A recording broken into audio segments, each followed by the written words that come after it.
It was just past midnight in the dimly lit recording studio at a private estate in Bel Air. The room's vaulted ceiling was swallowed by shadows, save for the focused glow of recessed spotlights over an elaborate array of mixing consoles and vintage microphones. Soft amber lamps illuminated the plush leather couches that lined the back wall, and framed vinyl records, both classic soul and modern hip-hop, adorned the shelves behind glass. At the center of the room stood a massive mahogany control panel, its knobs and sliders gleaming under the glow of tiny LEDs. A faint hum of air conditioning filled the silence, punctuated only by the occasional creak of floorboards as engineers tiptoed across the polished hardwood. Inside the primary vocal booth, Beyoncé Knowles Carter sat alone, her silhouette framed by the smoky glass that separated her from the control room. She wore a simple white tank top and gray sweatpants, her hair pulled into a loose bun atop her head. Without the brush of makeup, her high cheekbones and full lips remained flawless, as if she were sculpted from marble. Her eyes were closed, her head tilted slightly as she hovered before a vintage Neumann U87 microphone. Through the glass, blue waveform peaks danced on the digital screen, capturing every faint intake of breath. On the other side of the glass, Jay-Z, born Sean Carter, stood with his back to the mixing console, arms folded over his chest. His snapback hat was turned backward, exposing the crisp hairline that trailed down to the nape of his neck. The designer silk shirt he wore hung loosely over tailored black trousers, and his Air Jordans, white with crimson accents, were planted firmly on the carpeted floor. In his ear sat a single earpiece, monitoring the isolated vocal feed from Beyoncé's booth. Under the dim red lights of the room, his dark brows furrowed as he listened intently. This project had begun as a labor of love, an unannounced joint album neither of them intended to reveal publicly until every note was perfect. Beyoncé wanted the songs to feel intimate, confessions whispered in the dark, while Jay-Z envisioned beats that hit like a hammer, each verse a potent capsule of his early struggles in the Marcy projects. He pictured a track with a hypnotic loop of Southern soul, punctuated by his rapid-fire cadence and Beyoncé's angelic harmonies. She, on the other hand, imagined a straw-colored piano motif and delicate strings, a beat so light it felt like a caress. Now the clock had ticked past midnight, and tension crackled in the air like static. Beyoncé's final vocal note lingered in the hush, as she opened her eyes and pulled off her headphones. She pressed her palms to her temples, exhaled in a steady gust, and then touched the intercom button. "Babe, what do you think?" Her voice carried a practiced softness, the same tone millions recognized as power incarnate. Jay-Z tapped his fingers against his forearm, then nodded to the engineer to lower the volume of Beyoncé's isolated mic track. He let the master beat laced with brittle hi-hats and a deep kick drum thump through the control room's speakers. Under that heavier beat, Beyoncé's vocal felt misaligned, as if two strangers had been stitched together. He shook his head and clicked the mouse to rewind the track. "I love your voice on the chorus," he said, "but this beat." He lifted a clenched fist, playfully mimicking holding a sledgehammer. "It's not vibing, it's too light. We need something harder." She arched an eyebrow. "Harder? Sean, you want to overpower the melody. The whole point of this song is vulnerability. I don't want to drown it in bass." Jay-Z sighed and rubbed his forehead. He stepped up to the console. "I'm trying to honor your melody, but it's not popping the way I need. We need a beat that grabs people by the collar." Beyoncé pressed her fingers against the glass and leaned forward. "All I'm saying is that we've done confrontational music before. I want this to sound like a whisper in your ear, not a gunshot in your face." His expression softened, but his tone remained firm. "I get that. But I'm picturing stadiums full of people, not whispered secrets in a cathedral. This needs to feel ground-shaking." She pinched the bridge of her nose. "Let's do this. Record the vocals over your trap beat one more time. Layer my strings afterward. Meanwhile, you find a beat with low-end weight that doesn't crush my keys. Can we compromise?" Jay-Z nodded, though the tension in his jaw remained. "Okay, let's try it." She slipped her headphones back on, closed her eyes, and began singing over a stripped-down track of gentle piano chords. Each note flowed like satin. "Between two worlds, I stand alone, searching for shelter but need a home." Her voice floated above the sparse arrangement, vulnerable yet resolute. Across the glass, Jay-Z sank into his chair and clicked through folders on the digital audio workstation. He toggled between bass lines and snares, searching for the perfect marriage of her gentle chords with his rap sensibility. Outside the studio windows, the Los Angeles skyline twinkled like distant constellations, oblivious to the hurricane brewing within. 2 hours later, they called a break. Beyoncé emerged from the booth, damp with sweat, cheeks flushed. She sank onto the couch, pulling at her tank top to cool off. Jay-Z joined her, handing her a bottle of water. He sat down, placing an arm across the back of the couch, close but not touching. Between them hovered the unspoken question: had they bridged the gap, or merely papered over a lingering crack?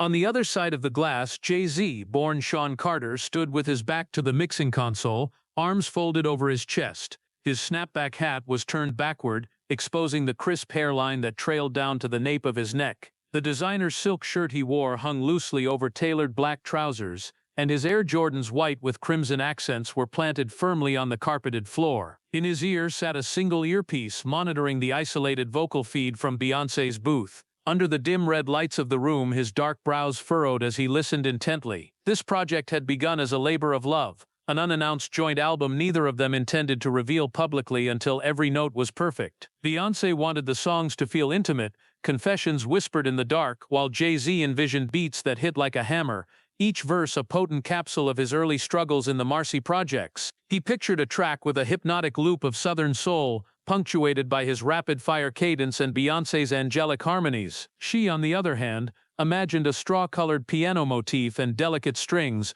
a beat so light it felt like a caress. Now the clock had ticked past midnight, and tension crackled in the air like static. Beyoncé took a long drink, then turned to him. "What have you got?" He tapped the screen of a tablet. "I found this beat. Check it out." He played the new loop, a low, pulsing sub-bass, a crisp trap hi-hat, and a distant vocal chop that fluttered like a wounded bird. Under it all, the piano chords she had recorded seemed to hover, shifting beneath the bass as though riding a current. It was heavier but still allowed her voice to float above. She closed her eyes and nodded slowly. "Okay, that might work." She placed a hand over where his heart would be if he sat closer. "But if it doesn't, I'm sticking to the original concept. I need to feel present." He exhaled, relief flooding his features. He reached for her hand. "I'm sorry if I got too intense. I just want this to be as big as we both know it can be." She watched him, noticing the vulnerability behind his eyes. Beneath the public persona, here was the man who had climbed from the Marcy projects, labored over mixtapes, and fought to build an empire. She reached out, brushing a strand of hair from his forehead. "I know. Let's make it work."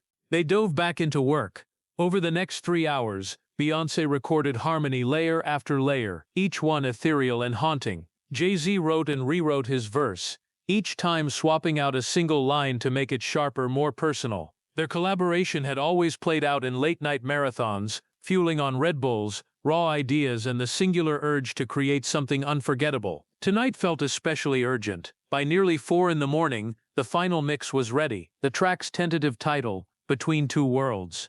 The chorus featured Beyoncé's velvet-coated vocals. "Between two worlds, I stand alone, searching for shelter, but need a home. Your whispers echo through my bones. Even when the night takes hold, I'm never alone." Jay-Z's verse cut in like a hawk diving on prey. "I walked through shadows where dreams go to die. Marcy to mansion, learned never to comply. But love kept me tethered through lows and high. Built an empire with you, no fear left to hide." As the track faded, the room felt suspended in that final note. Beyoncé sank back on the couch, tears pooling in her eyes. Jay-Z leaned forward, approaching her. Silence stretched between them, thick and fragile. Finally she spoke, voice trembling. "This is the truth, Sean. Vulnerability with power. I love it." He exhaled, his shoulders slumping as if the weight of months of work had just lifted. He cupped her cheek. "I love you," he whispered. Their kiss was a tender seal confirming the truce between melody and beat. 2 weeks later, in the cavernous expanse of the Barclays Center in Brooklyn, red lights bathed the stage in an ominous glow. The Jumbotron blinked on, unveiling the words, "Special guest tonight, Beyoncé." The arena erupted as she stepped into the spotlight, dressed in an all-black ensemble studded with diamonds that caught the light like distant stars. Under her, a grand piano waited like a silent sentinel. She sat, fingers poised above the ivory keys, her soul still thrumming with nerves. Deep in the wings, Jay-Z paced, adjusting his designer jacket, an impeccably tailored piece of black tweed. He checked his headphones and watched her through the monitor. As the first chords of Between Two Worlds rang out, the crowd fell silent, as though they knew they were witnessing something sacred. Her voice rose, crystal clear. "Between two worlds, I stand alone, searching for shelter, but need a home." Under the soft glow of a single spotlight, Beyoncé's figure seemed to float, her words suspended in mid-air. As she reached the chorus, the beat dropped. Jay-Z's beat, the one they had labored over in the Bel Air studio. At that moment, Jay-Z stepped onto the stage from the right, mic in hand. The arena roared back to life. He joined her center stage, their faces mere inches apart. She stepped away from the piano and took his hand, and together, they made their way to the edge of the stage. She sang, he rapped. I walked through shadows where dreams go to die, Marcy to mansion, learn never to comply. Their voices entwined, power and vulnerability, past and present, love and legacy. The choreography was minimal, just two figures moving in slow arcs, but the chemistry crackled like a live wire. Every hand raised, every scream, every shout echoed in the rafters. Thousands recorded with their phones, capturing a moment that would ripple across social media for days.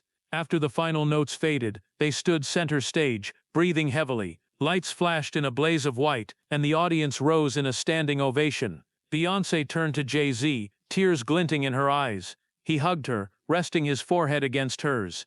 No words were needed, the music had spoken for them. But hours later, after the adrenaline had worn off, they returned to their hotel suite in Manhattan. Rain pattered against the floor-to-ceiling windows as they gazed out over the city lights.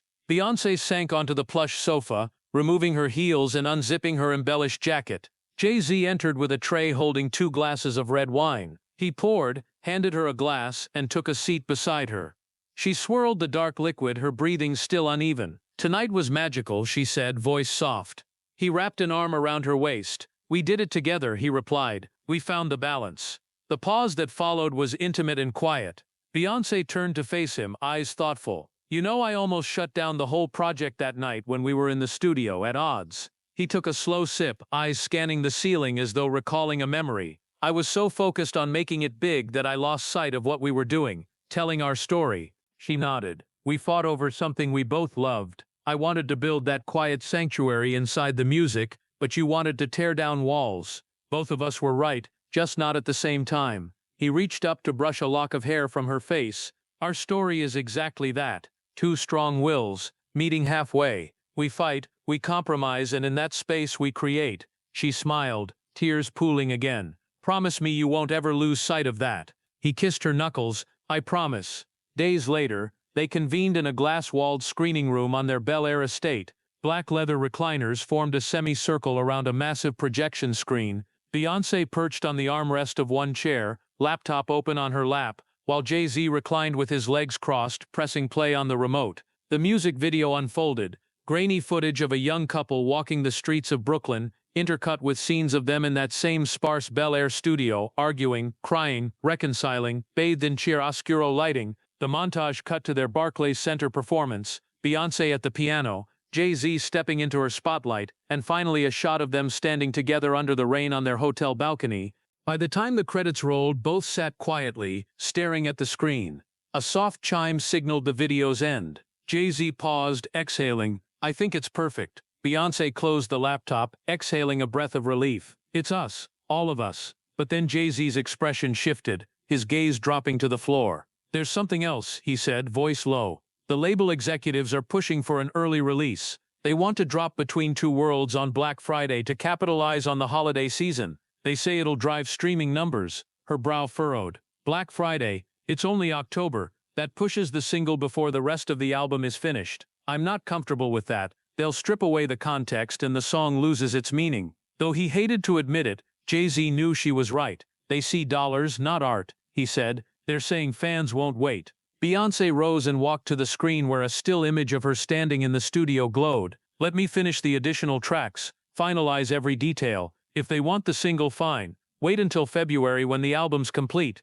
He swallowed hard. If we hold out, they might drop us from the label. They're ruthless when they smell revenue. She turned to him, resolute. Our narrative stays intact, even if it takes longer. I'd rather sacrifice early chart placement than compromise our truth. Jay-Z walked over and wrapped an arm around her. Okay, we hold the line. We'll wait until February. Over the next month, though, the pressure only intensified. Executives hounded their managers. Investors threatened to pull funding for the full album. Amid the chaos, Beyoncé and Jay-Z found themselves back in that Bel Air studio, once more trying to craft a version of Between Two Worlds that satisfied both their creative souls and the label's bottom line. But every new mix felt hollow. The original spark, those late-night sessions of raw emotion, was gone. Each compromise pulled them further from the intimacy that song was meant to capture. One night at 3 a.m., Jay-Z sat alone in the dim control room, staring at the waveform on the monitor. Every revision stripped away a piece of the heart he and Beyoncé had poured into that track.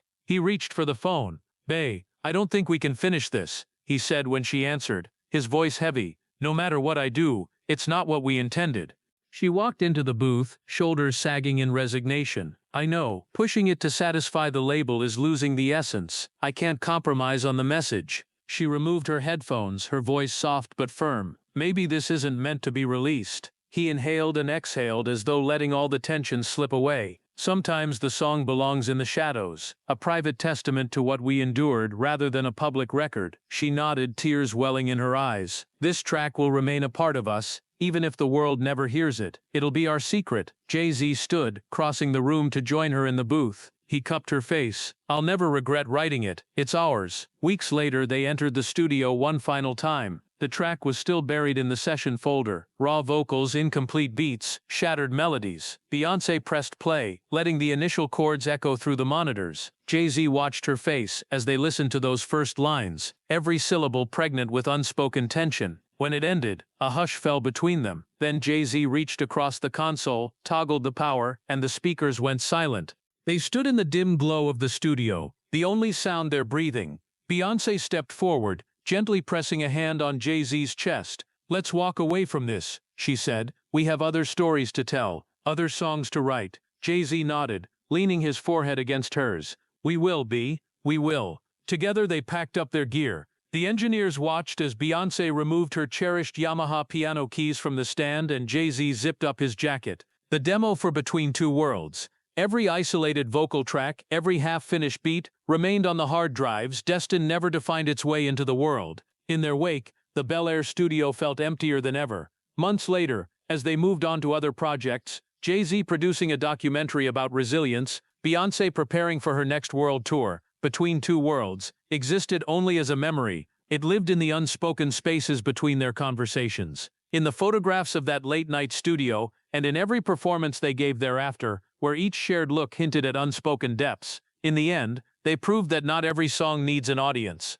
Sometimes the greatest artistry lies in knowing when a piece of your soul is too fragile to release. Between Two Worlds became an indelible mark on their journey, a reminder that the fiercest love and the deepest creativity often emerge from the struggle to create something that is, at its core, honest and unrepeatable. For Beyoncé and Jay-Z, it remained a secret hymn, a testament to compromise, sacrifice, and the understanding that some stories are meant to be felt rather than heard.